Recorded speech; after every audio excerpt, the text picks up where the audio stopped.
সুপ্রিয় দর্শক, আসসালামু আলাইকুম আরহামাতুল্লাহ। কদিন আগে আমি গিয়েছিলাম বাগেরহাট খানজাহান আলীর মাজারের ভিতরে। যাই হোক, ছোট্ট একটা ভিডিও করে নিলাম। যে কথাটা বলতে চাচ্ছি সেটা শুনুন মন দিয়ে। মাজার শরীফে কিন্তু একদম নিষেধ করা আছে এবং সাইনবোর্ডও দেওয়া আছে, এখানে সেজদা করা নিষেধ, নামাজ পড়া নিষেধ।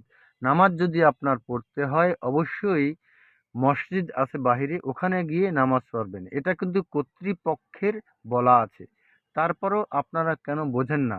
মাজার শরীফে নামাজ পড়া বা সেজদা দেওয়া অবশ্যই পাপ। যাই হোক, আমি এত কিছু বুঝি না বা জানি না, তবে আমি যতটুকু জানি এটা বললাম। অবশ্যই আপনারা মাজার শরীফের মধ্যে সিজদা দিবেন না, নামাজও পড়বেন না। যাই হোক, আপনাদের দেখানোর জন্য একটু চেষ্টা করলাম। আমি ইউটিউবে নতুন কাজ করি, ইনশাল্লাহ আমার ভিডিওটা দেখবেন, ভালো লাগলে সাবস্ক্রাইব করবেন ইনশাল্লাহ। আসসালামু আলাইকুম আ রহমতুল্লাহ।